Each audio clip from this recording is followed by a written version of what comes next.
Kepada Yang Mulia Tuan Gorbachev, Ketua Presidium Uni Soviet, dengan keinginan demi kebahagiaan dan kesejahteraan Anda dan rakyat Uni Soviet.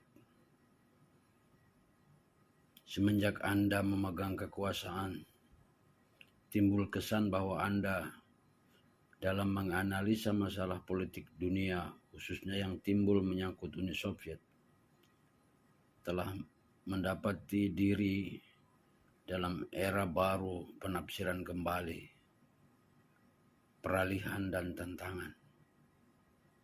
Keberanian dan keteguhan Anda menghadapi kenyataan internasional tersebut nampaknya akan membawa perubahan pertimbangan kekuasaan di dunia hingga saya merasa perlu meminta perhatian Anda pada beberapa hal berikut ini.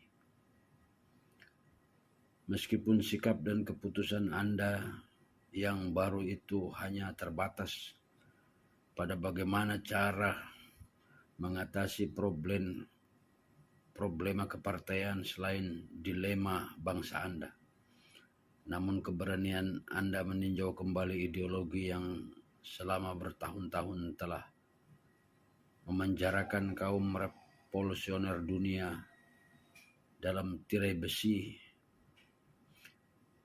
pantas mendapat pujian.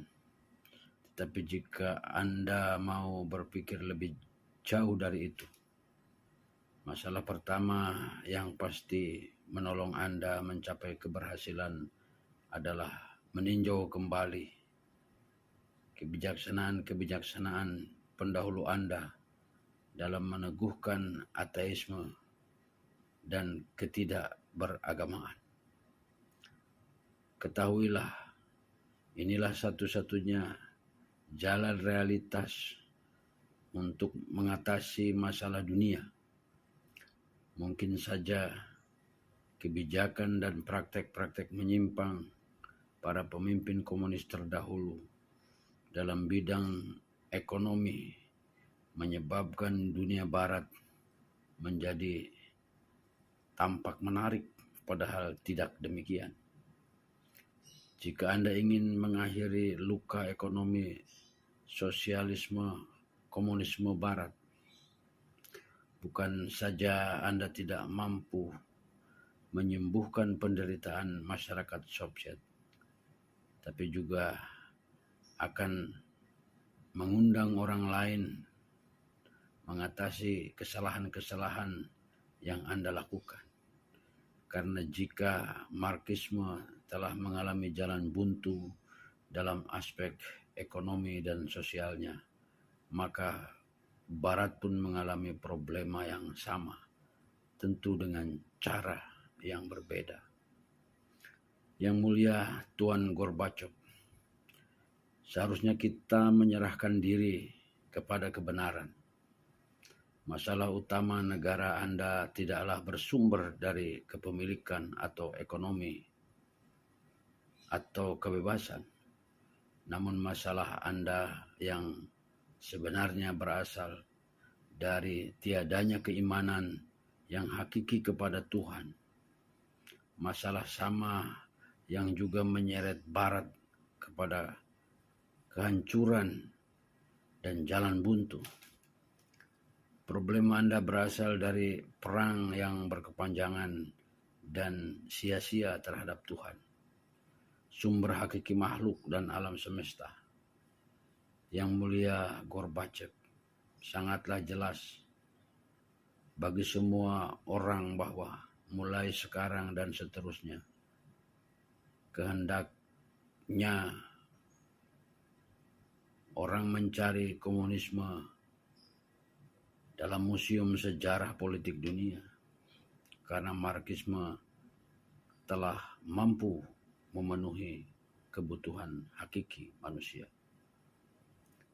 Marxisme adalah aliran materialistis, dan hanya dengan materialisme seseorang tidak akan mampu menyelamatkan manusia dari krisis ketiadaan kepercayaan dalam spiritualitas yang merupakan penderitaan terparah menimpa masyarakat manusia di timur dan barat. Yang mulia Tuan Gorbachev, boleh jadi dalam beberapa aspek Anda tidaklah berpaling dari Marxisme dan bahkan di masa depan Anda mungkin saja menyuarakan keyakinan teguh terhadap Marxisme dalam wawancara-wawancara di depan umum. Bagaimanapun, Anda sendiri tahu betul bahwa yang benar bukan itu. Pemimpin Cina memberikan pukulan pertama kepada komunisme dan Anda memberikan pukulan kedua yang nampaknya merupakan pukulan terakhir. Dewasa ini tidak ada lagi yang bernama komunisme di dunia ini.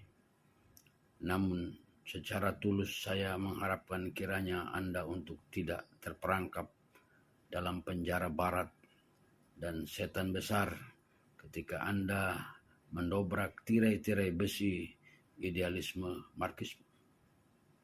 Saya berharap Anda memperoleh kehormatan, menghapus sisa-sisa terakhir dari 70 tahun penyelewengan komunisme dunia dari lembaran sejarah dan tanah air Anda.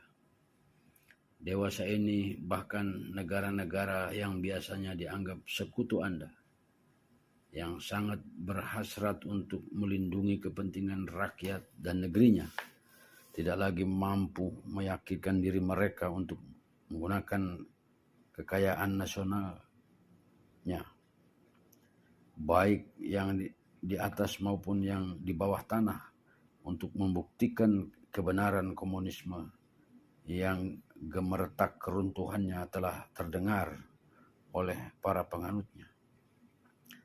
Yang mulia Tuan Gorbachev, ketika seruan Allah Maha Besar dan pernyataan kesaksian akan kerasulan Nabi terakhir Sallallahu Alaihi Wasallam terdengar kembali setelah 70 tahun dari menara-menara masjid pada sebagian Republik Soviet, bergetarlah hati seluruh pengikut sejati Islam yang dibawa Muhammad Sallallahu Alaihi Wasallam. Karena itu saya merasa perlu menyebutkan hal ini kepada Anda agar Anda sekali lagi mempertimbangkan pandangan dunia materialis maupun ilahi. Kaum materialis menganggap indera sebagai kriteria pengenalan mereka, dan segala sesuatu yang berada di luar jangkauan indera tidaklah termasuk dalam wilayah pengetahuan. Mereka berpendapat keberadaan atau eksistensi sama dengan wujud material.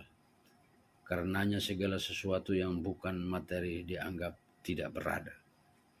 Dengan demikian, mereka memandang alam gaib seperti eksistensi Allah yang Maha Kuasa, wahyu ilahi, misi kenabian, dan hari kebangkitan sebagai dongeng semata-mata.